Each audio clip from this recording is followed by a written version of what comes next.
ఉగాది నుంచి మీ జాతకం ఎలా ఉంటుందో తెలుసుకోండి. వెంటనే జేకేఆర్ గురుగారి అపాయింట్మెంట్ తీసుకోండి. నమస్తే, సుమన్ టీవీ ప్రేక్షకులకి స్వాగతం. మనకి ఈరోజు గనుక చూసుకున్నట్లయితే మయన్మార్లో ఇంకా బ్యాంకాక్లో మనకి భూకంపం రావడం జరిగింది. అయితే దీని వల్ల మనకి ఎంతో ప్రాణ నష్టం ఇంకా ఆర్థిక నష్టం అనేది జరిగింది. అయితే దీనిని మనకి వచ్చే 29వ తేదీన వచ్చే గ్రహణం కానీ లేదంటే షడ్గ్రహ కూటమి అని అంటున్నారు. అయితే దీంతో ఏమన్నా సంబంధం ఉందా, అంటే దీనివల్లే ఈ ఘటనకి ఏమన్నా ప్రభావం దీనిపైన చూపిస్తుందా అనే దాని గురించి మనకి జ్యోతిష్యపరంగా తెలియజేయడానికి ఈ రోజు మనతో పాటు ప్రముఖ ఆస్ట్రాలజర్ బ్రహ్మశ్రీ నందిబట్ల శ్రీహరి శర్మ గురువు గారు. సో వీరిని అడిగి తెలుసుకుందాం. గురుగారు నమస్కారం అండి. వాగర్థావివ సంపృక్తౌ వాగర్థ ప్రతిపత్తయే జగతః పితరౌ వందే పార్వతీ పరమేశ్వరౌ ఆదిత్యాయ చ సోమాయ మంగళాయ బుధాయ చ గురు శుక్ర శనిభ్యశ్చ రాహవే కేతవే నమః. శృంగేరి జగద్గురు పీఠాధిపతులకి కంచి పీఠాధిపతులకి నమస్కారములు తెలియజేసుకుంటూ కార్యక్రమాన్ని ప్రారంభిద్దాం. గురుగారు, ఇంతకు ముందు మీరు అన్నారు షడ్గ్రహ కూటమి అప్పుడు ఎన్నో దుష్ప్రభావాలు మనం చూడొచ్చు, ఇలాంటి భూకంపాలు కానీ ఇంకా చాలా నష్టం అనేది జరుగుతుంది అని చెప్పారు మీరు ముందుగానే. అయితే ఇప్పుడు మనకి జరిగిన మయన్మార్లో కానీ లేదంటే బ్యాంకాక్లో కానీ జరిగిన ఈ భూకంపం అనేది మనము ఈ షడ్గ్రహ కూటమి యొక్క ప్రభావమే అని అనుకోవచ్చు అంటారా? గమనించుకున్నట్లయితేనమ్మా, ఈ రోజు ఏదైతే మధ్యాహ్నం 12:05 ఒక చోట, 11:50 మరి ఒక చోట తీవ్రమైనటువంటి ప్రకృతి విపత్తు మయన్మార్లో బ్యాంకాక్లో జరిగినటువంటిది. దీనివల్ల భారీ భూకంపం, దాదాపు ఈ సముద్రానికి 10 కిలోమీటర్ల లోపల ఉన్నటువంటి పలకలు విచ్ఛిన్నమైపోయి అలజడి రేగి భారీ భూకంపం అనేటువంటిది ఏర్పడడం జరిగింది. తద్వారా అసలు చిన్నప్పుడు మనం సినిమాల్లో విన్నాము, పేక మేడలా కూలిపోయిందిరా ఆస్తి అంతా అని చెప్పేసి. అది విజువల్స్ చూస్తుంటేనమ్మా అలాగే అనిపిస్తుంది. అసలు ఉన్నట్టుండి ఏదో పడిపోయినట్టుగానే ఉన్నది. ఆ విధమైనటువంటి దృశ్యాన్ని చూసినప్పుడు చాలా బాధ కలిగింది. అంటే భారీ ఆస్తి నష్టం జరిగింది. అంతేకాకుండా శుక్రవారం కదమ్మా, అన్ని ఆఫీసులు ఆఖరి సెలవు దినాలు ఇంకా శని ఆదివారాల్లో ఉంటాయి. ఆఖరి పని చేసేటువంటి రోజు. చాలా మంది ఆ శిథిలాల కింద చిక్కుకొని పోయి ఉన్నారు. ప్రస్తుతానికి వందల సంఖ్యలో మరణించారని చెబుతున్నారు. ప్రాణ నష్టం కూడా చాలా భారీగా ఉండబోతుంది. ఒక రకంగా చెప్పాలంటే చాలా బాధాకరమైనటువంటి విషయం. అంటే మన ప్రదేశంలో, మన భారతదేశంలో సంబంధించినటువంటిది ఎటువంటి అంత విపత్తు జరగకపోయినా మనకి ఆనుకొని పక్కనే ఉన్నటువంటి దగ్గరలో ఉన్నటువంటి బ్యాంకాక్, మయన్మార్ దేశంలో ఇటువంటి జరగడము చాలా విచారకరం. రిక్టర్ స్కేలు మీద దాదాపుగా 7.7 నమోదైందమ్మా. అసలు 7 రిక్టర్ స్కేల్ మీద 7 వచ్చింది అని అంటేనే భారీ భూకంపం అని శాస్త్రవేత్తలు చెబుతారు. అయితే ఇప్పుడు వచ్చినటువంటి ఈ విపత్తుకి ప్రకృతిలో జరిగేటువంటి మార్పులకి కొంత కారణం చెప్పవచ్చునమ్మా, అనుసంధానం కనుక చేసుకోవచ్చు. అందుకనే పూర్వకాలం నుంచి కూడా అనాదిగా మన సనాతన ధర్మంలో జ్యోతిష్య శాస్త్రం ఒక భాగం. ఈ జ్యోతిష్య శాస్త్ర ప్రభావము, సిద్ధాంత గణన ప్రభావం చేత కొన్ని గ్రహాల యొక్క కలయికలు అనేటువంటివి ఏర్పడినప్పుడు భవిష్యత్తులో జరిగేటువంటి ఇబ్బందుల్ని ఆ గ్రహాల కలయిక ముందుగానే సూచిస్తుంది. 2 గ్రహాల కలయిక, 3 గ్రహాల కలయిక, 4, 5, 6, 7 గ్రహాల కలయిక, ఆఖరికి 8 గ్రహాల కలయిక అనేటువంటిది ఉన్నప్పుడు కూడా రకరకాలైనటువంటి విపత్తుల్ని సూచిస్తుంది. మనం చూసుకున్నట్లయితే మంగోలియా దేశాన్ని పరిపాలించినటువంటి చెంగిజ్ ఖాన్ అష్టగ్రహ కూటమి ఉన్నప్పుడు జన్మించాడు. తద్వారా అతనొక్కడు ప్రపంచంలో వినాశనానికి కారకుడయ్యాడు కదా యుద్ధాల వల్ల, చెంగిజ్ ఖాన్. ఈ విధంగా చూసుకున్నట్లయితే ఇంతకు ముందు మన ఈ సుమన్ టీవీ ప్రసార మాధ్యమం ద్వారానే కొన్ని రోజులుగా, అంటే వారం రోజుల క్రిందటనే ఈ షట్ గ్రహ కూటమి గురించి, భవిష్యత్తులో వచ్చేటువంటి విపత్తులు, సూర్యగ్రహణము అనేటువంటి దాని గురించి కూడా మనం తెలియచేయడం జరిగింది. అయితే మనం శాస్త్రంలో ఎప్పుడు చూసుకున్నా కానీ ఒకే నెలలో 2 గ్రహణాలు గనక సంభవించినప్పుడైతే ఖచ్చితంగా ప్రపంచంలో భారీ ప్రాణ ఆస్తి నష్టం అనేటువంటిది జరుగుతుందని మనకు శాస్త్రం ద్వారా మనకు చెప్పబడి ఉంది. మనకు బెస్ట్ ఎగ్జాంపుల్గా తీసుకున్నట్లయితే మహాభారత యుద్ధకాలం. మహాభారత యుద్ధకాలానికి ప్రారంభం అనగా యుద్ధం ప్రారంభం కంటే ముందు ఒకే నెలలో 2 గ్రహణాలు అనేటువంటివి ఏర్పడ్డాయి. చంద్రగ్రహణం, సూర్యగ్రహణం ఏర్పడింది. 3వ గ్రహణం కూడా ఏర్పడింది మహాభారత కాలంలో అంటారు, కానీ అది 3 గ్రహణాలు ఒకే నెలలో ఏర్పడడానికి అసంభవం. ఎందుకంటే ఒక నెలలో పౌర్ణమి, అమావాస్య ఉంటుంది. 3వ గ్రహణం ఏంటంటే జయద్రథుడిని సంహరించడానికి అర్జునుడు పూనుకున్నప్పుడు సూర్యాస్తమయం లోపల అనేటువంటి సంకేతం ఉంది కాబట్టి తన చక్రాన్ని సూర్యుడికి అడ్డుగా పెట్టడం వల్ల ఆ విధంగా జరిగింది. అందువల్ల సూర్యుడు కొంతకాలం పాటు కప్పివేయబడ్డాడు. దాన్ని 3వ గ్రహణంగా మహాభారత యుద్ధ కాలంలో చెప్పుకున్నారు. అయితే ఇప్పుడున్నటువంటి దానికి చూసుకున్నట్లయితే ఫాల్గుణ మాసం పౌర్ణమి రోజున చంద్రగ్రహణం ఏర్పడింది. అలాగే ఇప్పుడు ఈ సంబంధించినటువంటి అమావాస్య రోజున సూర్యగ్రహణం ఏర్పడబోతుంది రేపు. అంటే అమెరికా లాంటి కొన్ని ప్రదేశాలలో ఏర్పడబోతుంది. అలాగే షట్గ్రహ కూటమి కూడా 29వ తారీఖు రాత్రి 10:32 శని భగవానుడు మీనరాశిలోకి సంచారం చేస్తాడు. ఈ కారణం చేత అలాగే అమావాస్య, షట్గ్రహ కూటమి, సూర్యగ్రహణము ఇవన్నీ వెరసి ప్రపంచంలో అంటే ప్రకృతి పరంగా కొన్ని విపత్తులు అనేటువంటివి వస్తాయని చెప్పేసి గత వారం 10 రోజుల ముందుగానే మన ఈ ప్రసార మాధ్యమంలో చెప్పాము. తద్వారా అది ఇప్పుడు విపత్తు జరిగింది కాబట్టి వచ్చి మనం చెప్పడం అని కాదమ్మా, ముందుగానే హెచ్చరించాము. కాబట్టి మన భారతదేశం ఏందనంటే కొంతమంది ఎక్కడో ఉంటారో ఆకతాయి మనస్తత్వం కలిగిన వాళ్ళు, కానీ అందరూ కూడా సనాతన ధర్మాన్ని పాటించే వాళ్ళు, ఎప్పుడు కూడా నిరంతరము దేవతా ధ్యానములో ఉంటుంటారు. కాబట్టి భారతదేశము చాలా మటుకు రక్షింపబడుతుంది. కానీ భారతదేశం కూడా విపత్తులు ఎదుర్కొన్నది. అదేంటో ఏ రకంగా విపత్తులు ఎదుర్కొందో మనం ముందు మనం తెలుసుకుందాం. ఇక ముఖ్యంగా ఈ షట్గ్రహ కూటమి ప్రభావం అనేటువంటిది ఒక నెల రోజుల ముందు నుంచి ప్రభావం ప్రారంభమై, అనగా చంద్రగ్రహణం కూడా ఉంది కదా. కాబట్టి ఈ షట్గ్రహ కూటమి ఏర్పడడం కంటే రోజునే నెల రోజుల వ్యవధిలో 2 గ్రహణాలు ఉన్నాయి కాబట్టి నెల రోజుల నుంచే దాని ప్రభావం ప్రారంభమైంది. తత్కారణం చేత మనకు ఒక ఇస్లామిక్ కంట్రీలో సామూహికమైనటువంటి మారణ హోమం జరిగి బాంబు దాడి జరిగి దాదాపుగా వందల సంఖ్యలో మరణించారు ముస్లిం మతస్థులు. అలాగే అనేక దేశాలలో అంతర్గత పోరాటాల వల్ల చాలా మంది చనిపోయారు. కాలిఫోర్నియాలో కూడా కార్చిచ్చులు కూడా చెలరేగాయి. ఇవన్నీ కూడా ప్రకృతి విపత్తులు కదమ్మా, ఎక్కడి నుంచి వచ్చాయో తెలియదు. అంతేకాకుండా అమెరికా కూడా విక్టిమ్ అయింది. టోర్నడోల రూపంలో దాదాపు 100 మందికి పైగా మరణించడం జరిగింది. భారీ ఆస్తి నష్టం జరిగింది. కానీ విని ఎరుగునటువంటి భారీ ఆస్తి నష్టము, జన నష్టము ఈ సంబంధించినటువంటి 10 రోజుల వ్యవధిలో జరిగింది. అదంతా ఆ భారీ టోర్నడోలు అమెరికాలో, అలాగే కాలిఫోర్నియాలో అగ్నికీలలు, అలాగే ఒక ప్రార్థనా మందిరంలో చేసుకుంటుండగా ఈ బాంబు దాడి జరిగి 100 మంది, ఇవన్నీ ఘటనలు మర్చిపోకుండానే బండి తేరుకుందే రూపంలోనే మయన్మార్లో, బ్యాంకాక్లో భారీ భూకంపం జరగడం ఇది సంబంధించినటువంటి విపత్తుగానే చెప్పవచ్చు. ఎందుకు జరిగింది అని అంటే మనం చూసుకుంటే ఈ జల ప్రళయం అనేటువంటిది జరిగింది కదమ్మా. అంటే జలరాశి మీనరాశి, ఈ మీనరాశిలోకి 6 గ్రహాలు వచ్చి చేరుతున్నాయి. ఈ మీనరాశ్యాధిపతి అయినటువంటి గురువు రోహిణీ నక్షత్రంలో వృషభ రాశిలో స్థిర రాశిలో ఉన్నాడు. కానీ అలాగే కుజుడు స్తంభించి ఉన్నాడు. కుజుడంటే భూమికారకుడు. అట్టి కుజుడు స్తంభించి ఉన్నాడు మిథున రాశిలో. ఆ కుజుడు పునర్వసు నక్షత్రంలో ఉన్నాడు. పునర్వసు నక్షత్రాధిపతి గురువుకు సంబంధించినటువంటి ఒక రాశిలో ఈ గ్రహణం, మీనరాశిలో గ్రహణం ఏర్పడుతున్నటువంటి కారణం చేత ప్రధానంగా మన భారతదేశ కాలమానానికి కనుక సరిచూసుకుంటే ఇప్పుడు ఈ రోజున మిథున లగ్నంలోనే ఈ భూకంపం ఏర్పడింది. కుజుడు స్తంభించి ఉన్నాడు, చాలా ప్రమాదకారి. కుజుడు స్తంభించి ఉన్నప్పుడు కొన్ని విపత్కర పరిస్థితులు అనేటువంటివి జరుగుతాయి.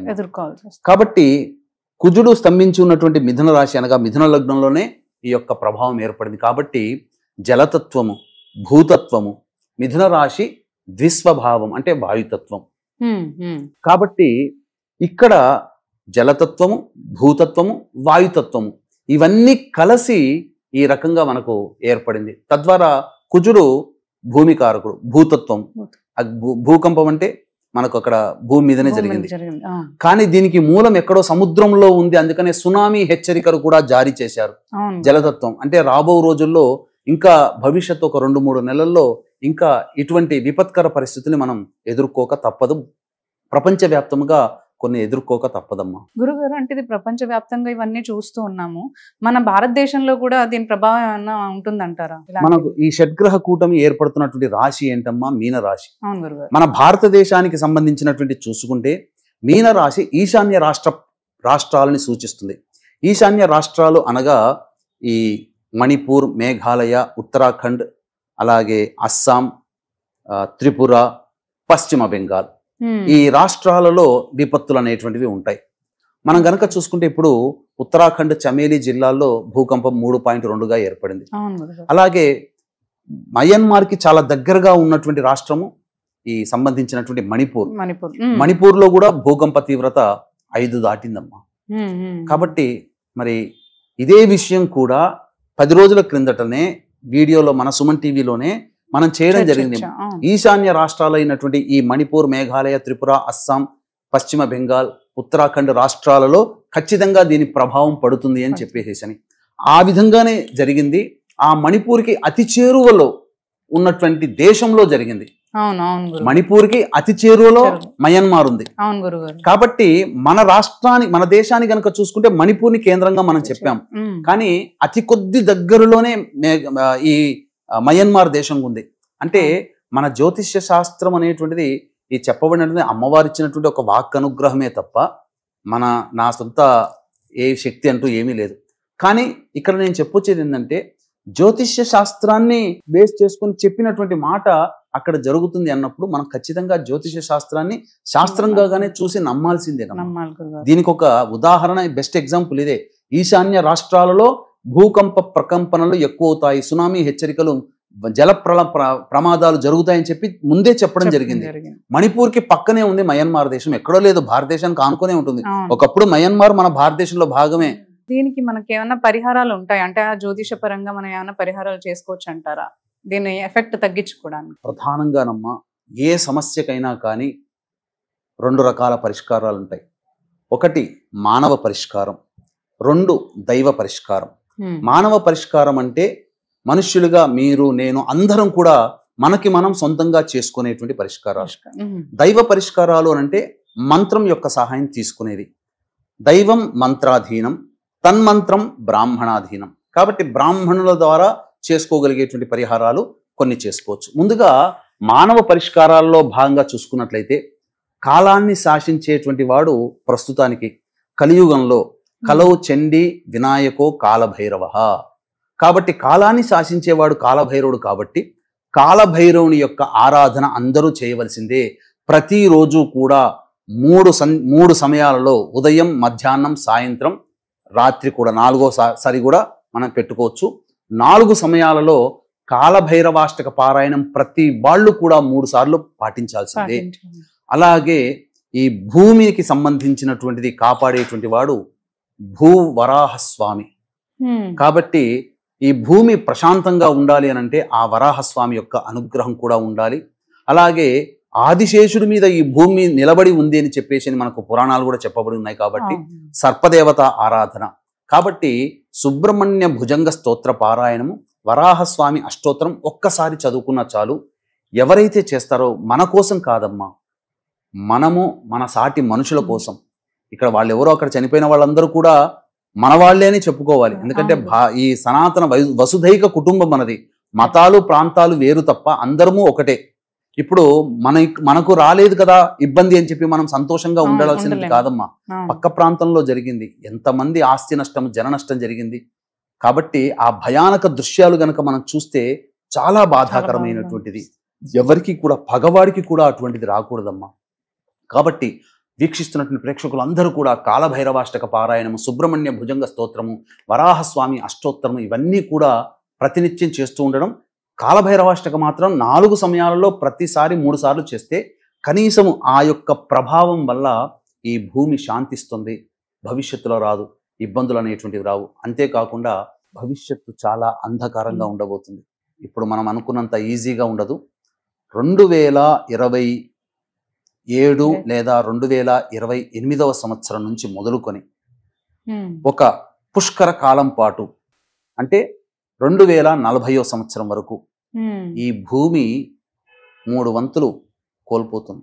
జన నష్టం, జరుగుతుంది. ఇది భయపెట్టడానికి కాదమ్మా. వాస్తవం నాతో ఎంతో మంది అనేక సిద్ధ పురుషులతో సాంగత్యం ఉండి ఆ సిద్ధ పురుషులతో మాట్లాడినటువంటి విధానంగా వాళ్ళేమీ జ్యోతిష్యులు కాదు, కానీ భవిష్యత్ లో జరిగేటువంటి యొక్క ఇబ్బందుల్ని ముందుగానే తెలియచేయడం జరిగింది. ఒక రకంగా చెప్పాలి అంటే పెట్టరేగిపోతున్నటువంటి ఒక మతం పూర్తిగా తుడిచిపెట్టుకుపోతుంది ఈ 2040 లోపల. శిష్టరక్షణ దుష్ట శిక్షణ జరుగుతుంది. ప్రకృతి పాపాలని మోయలేదమ్మా. పాపం చేసే వాళ్ళందరూ కూడా తట్టాబుట్ట సర్దుకొని మళ్ళీ ఇంకొక జన్మ కోసం ఎదురు చూడాల్సిందే. 2040 కల్లా చాలా మటుకు 1/3 వంతు మంది మాత్రమే మిగిలే అవకాశం ఉంటుంది. అన్ని ప్రకృతి విపత్తులు జరగబోతున్నాయి. కాబట్టి ఇకనైనా కానీ జనాలందరూ కూడా మారండి. ఎందుకనంటే పాప పంకిలమైనటువంటి జీవితాన్ని పెంచుకుంటూ పోయి ఈ పాప పంకిలమైనటువంటి మనస్సుతో ఉండకండి. దేవతా ఆరాధన చేయండి. నిత్యం మీ యొక్క గ్రామ దేవత కులదేవతని ఆరాధన చేయండి. అలాగే అవకాశం కుదిరినప్పుడల్లా దేవతా పూజల్లో పాల్గొనే ప్రయత్నం చేసుకోండి. మీకు అంతా కూడా శుభం జరుగుతుంది. గురుగారు, ఇప్పుడు మనకి ఇంత నష్టం, ఇంత ప్రాణ నష్టం కానీ ఆస్తిక నష్టం ఇవన్నీ జరిగాయి కదా మనకి, అంటే చాలా పెద్ద రేంజ్ లో జరిగాయి చెప్పుకోవాలంటే. అయితే ఇలాంటివి ఇంతకు ముందు కూడా మనకి ఏమైనా పరిస్థితులు ఎదురయ్యాయి అంటారా? జరిగాయమ్మా. ఎందుకంటే 2022 సంవత్సరంలో కూడా కొన్ని సంఘటనలు జరిగినప్పుడు దాన్ని బేస్ చేసుకొని, ఎందుకనంటే ఏదో ఇక్కడికి వచ్చి కూర్చున్నాము అని అంటే ఏదో నోటి మాటగా చెప్పడం కాదమ్మా, ఒక రీసెర్చ్ చేసుకొని చెప్పడం జరిగింది. 1940 సంవత్సరం నుంచి 2022 సంవత్సరం వరకు కొన్ని సందర్భాలలో ఒకే నెలలో 2 గ్రహణాలు అనేటువంటివి ఏర్పడినప్పుడు ఆ 2 గ్రహణాల ప్రభావం తదనంతరం ఏ సంఘటనలు జరిగాయని చెప్పి పూర్తిగా రీసెర్చ్ చేసుకొని వీక్షించేటువంటి ప్రేక్షకులు ఒకే నెలలో 2 అని అంటే జనవరి ఫిబ్రవరి మార్చి ఇలాంటి గ్రెగోరియన్ కాదండి. మన సనాతన ధర్మంలో జ్యోతిష్య శాస్త్రంలో చెప్పుకునే చైత్ర వైశాఖ జ్యేష్ఠ ఆషాఢ ఇలాంటి నెలలలో. కాబట్టి ఆ తేడాను గమనించండి. ఇప్పుడు నేను మీకు ఒక లిస్ట్ చదువుతాను. మచ్చుకి కొంత లిస్టేనమ్మా. ఒకే నెలలో 2 గ్రహణాలు. ఇప్పుడు మనకు పాల్గొన మాసం ఇప్పుడు కదా, ఇప్పుడు ఈ పాల్గొన మాసంలో చంద్రగ్రహణం ఏర్పడింది, సూర్యగ్రహణం కూడా ఏర్పడింది. ఇప్పుడు మనం పాల్గొన మాసాన్ని చూసుకొని 2 గ్రహణాలు వచ్చినటువంటి కారణం చేత కొన్ని ప్రపంచ దేశాల్లో ఏర్పడినటువంటి ఇబ్బందులు అనేటువంటివి మనం తెలియచేసుకున్నాం. కాబట్టి ఇప్పుడు అదే విధంగా ఒకే నెలలో 2 గ్రహణాలు ఏర్పడినప్పుడు ప్రపంచవ్యాప్తంగా ఎటువంటి ప్రాణ ఆస్తి నష్టాలు జరిగాయో మచ్చుకి కొన్ని సంఘటనలు మనకు ప్రసార మాధ్యమంగా తెలియజేస్తాను. 23 ఏప్రిల్ 1948 రోజున చంద్రగ్రహణం, అలాగే 9 మే 1948 రోజున సూర్యగ్రహణం. దీని ప్రభావం వల్ల ఇప్పుడు మనము ఇస్రాయిల్ సంబంధించిన దేశం కదా, యూదులు వీళ్ళందరూ కూడా మతస్థులు. ఫస్ట్ వార్ 14 మే 1948న అరబ్ ఇజ్రాయెల్ దేశాల మధ్య, అరబ్ దేశాలు ఇజ్రాయెల్ మధ్య మొట్టమొదటి వార్ అప్పటి నుంచి ప్రారంభమైంది. ఏప్రిల్లో మేలో ఏర్పడినటువంటి 2 గ్రహణాలు. 5 సెప్టెంబర్ 1941 చంద్రగ్రహణం, 21 సెప్టెంబర్ 1941 సూర్యగ్రహణం. దీనివల్ల సెకండ్ వరల్డ్ వార్ స్టార్ట్ అయింది. ఒకే నెలలో ఏర్పడినటువంటి గ్రహణాల వల్ల సెకండ్ వరల్డ్ వార్ స్టార్ట్ అయింది. అలాగే 29 ఏప్రిల్ 1976 చంద్రగ్రహణం, 13 మే 1976 సూర్యగ్రహణం. దీని ప్రభావం వల్ల ఎంత భారీ ప్రాణ నష్టం అంటే 28 జూలై 1976లో టంక్షన్, చైనాలోని ఒక టంక్షన్ అనే రాష్ట్రంలో భూకంపం సంభవించి 6,55,000 మంది మరణించారు. అలాగే 15 డిసెంబర్ 1982 సూర్యగ్రహణం, 30 డిసెంబర్ 1982 చంద్రగ్రహణం. దీనివల్ల 1983 సంవత్సరంలో జనవరి ఫిబ్రవరి మార్చ్ 1983 ఈ 3 నెలల్లో మన భారతదేశంలో అస్సాం తీవ్రవాదులు 545 సార్లు అటాక్ చేయడం వల్ల మన భారతదేశంలో 5,000 మంది మరణించారు. అలాగే 30 అక్టోబర్ 2005లో సూర్యగ్రహణం, 17 అక్టోబర్ 2005లో చంద్రగ్రహణం. ఈ కారణం చేత అక్టోబర్ 8, 2005లో కాశ్మీర్లో భూకంపం వచ్చి 1,00,000కు పైగా చనిపోయారు. అలాగే 30 డిసెంబర్ 2009 చంద్రగ్రహణం, 15 జనవరి 2010 సూర్యగ్రహణం. ఈ కారణం వల్ల హైతీ దేశంలో ఎర్త్ క్వేక్ వల్ల దాదాపు 2,00,000కి పైగా చనిపోయారు. మొన్న రీసెంట్గా 25 అక్టోబర్ 2022లో సూర్యగ్రహణం, 8 నవంబర్ 2022లో చంద్రగ్రహణం. ఈ కారణం వల్ల టర్కీ, సిరియాలో భూకంపం సంభవించి 50,000 పైచిలుకు మంది చనిపోయారు. ఇప్పుడు కూడా పాల్గొన మాసంలో పాల్గొన పౌర్ణమికి చంద్రగ్రహణం, ఇప్పుడు సూర్యగ్రహణం. ఇప్పుడు మయన్మార్ మరియు బ్యాంకాక్ లో భూకంపం, ఒక ప్రార్థనా మందిరంలో ముస్లింలు అటాక్ చేయడం, బాంబు అటాక్ చేయడం, అలాగే కాలిఫోర్నియాలో బాగా కార్చిచ్చులు రావడం, ఇప్పుడు మీరు చెప్పారు సౌత్ కొరియాలో కూడా కార్చిచ్చులు జరగడం, అగ్నికీలలు, అలాగే అమెరికాలో టోర్నడోల రూపంలో భారీ ఆస్తి నష్టం జరిగింది, వందల సంఖ్యలో మరణించడం జరిగింది.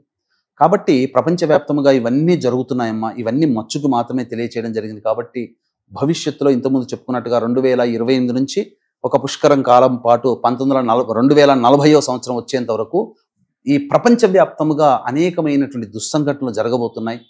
దీనికి మానవులు చేసేటువంటి పాపాలే, మోసాలే. కాబట్టి శిష్ట రక్షణ, దుష్ట శిక్షణ అనేటువంటిది జరుగుతుంది. కాబట్టి ఎవరైతే దేవతానుగ్రహాన్ని, ఏ మతమైనా పర్వాలేదు, ఆ యొక్క మత దేవతని ఆరాధించుకుంటూ ఉన్న వాళ్ళని ఆ దైవం రక్షిస్తుంది. కాబట్టి అందులో ఏమాత్రం సందేహం లేదు. ఇకనైనా కానీ ప్రజలందరూ కూడా కాలభైరవుని ఆరాధన చేయండి, తప్పకుండా మీకు మంచి జరుగుతుంది అని చెప్పవచ్చు. అవకాశం ఉంటే కాశీక్షేత్రంలో జరిగేటువంటి సంవత్సరం పాటు జరిగేటువంటి సంకల్ప సిద్ధి సర్వదోష నివారణ కార్యక్రమాల్లో గోత్రనామాదులు నమోదు చేసుకోండి. తప్పకుండా ఆ కాలభైరవుడు మిమ్మల్ని, మీ కుటుంబాన్ని సంరక్షిస్తాడు. మీ ఇంట్లో చెప్పిన విధంగా కూడా మీరు కూడా మీ ఇంట్లో మీకు మీరుగా చేసుకోవచ్చు. ధన్యవాదాలు. సర్వం శ్రీ ఉమామహేశ్వర పరబ్రహ్మార్పణమస్తు.